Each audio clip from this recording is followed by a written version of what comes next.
There are only a few days left until the start of the new season in Formula One. The vehicles were showcased, winter tests were carried out. Now it's time for the teams to hit the track on a race weekend and open their hands. Let's see what will happen in the new season that started with the Bahrain GP. Just like last year, before each race, I will introduce you to the track and try to comment on the current status of the teams. Teams averaged 300 to 400 laps in Bahrain during the winter tests. This corresponds to approximately 6 to 7 race distances. So each team has a lot of data in their hands. It may seem easy to get the right settings, given that the weather this weekend is almost the same as last week. But on the other hand, some of the teams on the grid have announced that they will bring an update package to Bahrain. Each update means changing the aerodynamics and reinstalling the vehicle. In addition, since all teams are doing tests considering the whole season, it would not be wrong to predict that Friday will be quite busy this weekend. On the Sakir track, where races have been held since 2004, Lewis Hamilton won 5 races, Fernando Alonso 3 times, and Charles Leclerc won 1 race. The large escape areas on the track keep Bahrain from being a punishing track. On the other hand, broken ground structure and some curbs, however, sand that will escape into the channels of the vehicle on off-track tours may also cause mechanical failure to the Formula One vehicle. Let's touch on a social issue related to this track. Formula One's classic podium ceremony with champagne, although alcohol is allowed to be sold in Bahrain, it is made with wort, a local rose water. It is interesting, but an unsurprising choice for this geography. Now let's take a look at the structure and details of the runway. There are different DRS areas in all 3 sectors on the track. We can say that Bahrain is a rich track in terms of passing and tracking. We followed one of the best races of last year here. The first sector starts with a slow bend to the right after the long start-finish straight.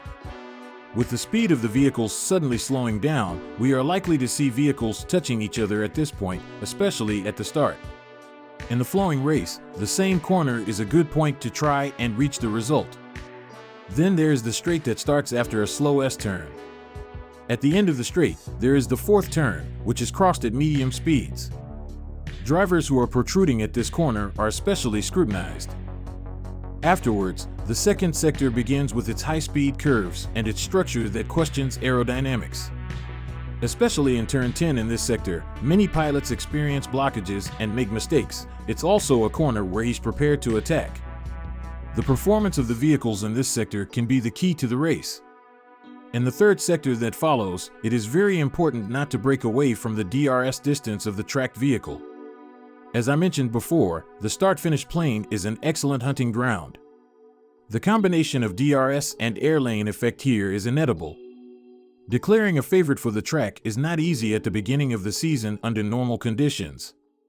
But the champions of the last 2 years, Red Bull, had a smooth test period and did not easily leave the top. The car is spoken of as a more perfected version of last year's car, and to be honest, things are not going well for other competitive teams other than Red Bull. Let's continue with Ferrari. The car actually looked competitive in tests, but it was clear that Red Bull was also lagging behind. It is important to remember that tests do not always tell us the truth. There are variables such as the amount of fuel loaded on the vehicles and the different scenarios studied. We know that 10 kilograms of fuel saves the car almost 0.3 seconds. For Ferrari, comments were made that the cornering performance of the vehicle decreased and accelerated on the straights. The team seems to have changed their approach to the car. Unless they invent great technology, teams are sacrificing aerodynamics to gain speed. Another rumor was that the Ferrari car was prone to understeer and this driving style was not compatible with Leclerc. Mercedes is one of the teams that did not pass the tests well. Although the vehicle looks very ambitious and comes from another world, Mercedes has not been able to fully adapt to the new rules. First, Toto Wolff said, "We prepared a car for Lewis Hamilton to fight for the championship." With the tests, the style began to change a little. Even the same Toto Wolff said that Aston Martin could be faster than them. Regardless, Toto Wolff and Mercedes are a duo that has turned us around in tests for years.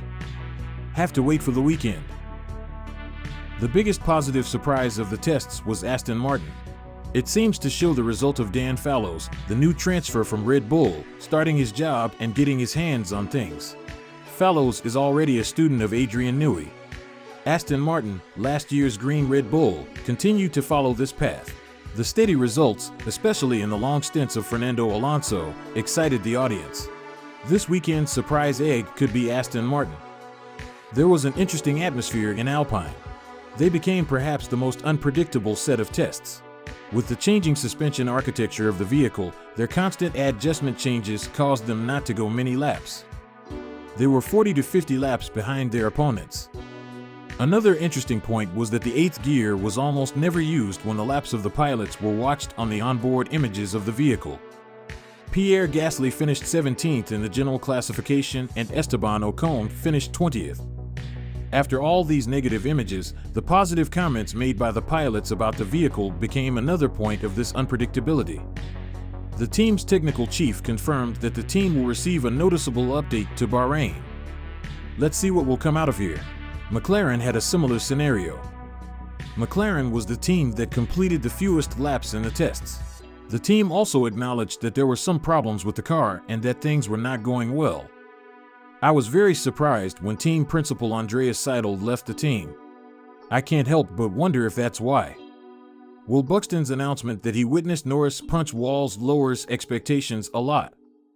I'm really curious what's going on here. The remaining teams are Alfa Romeo, Haas, Williams, and AlphaTauri. Alfa Romeo has the potential to be one of the teams that will make the leap to the front.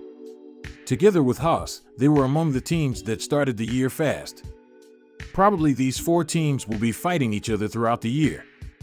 Budgets and development wars will be the most important factor in solving this knot, just like last year. Williams seems to have made a noticeable breakthrough. Let's see if they manage to take a step to get rid of the last row in order to return to their former glory days. If there are points you want to add, let's continue to chat in the comments. Thank you for watching, and if you like it, buy to like and subscribe.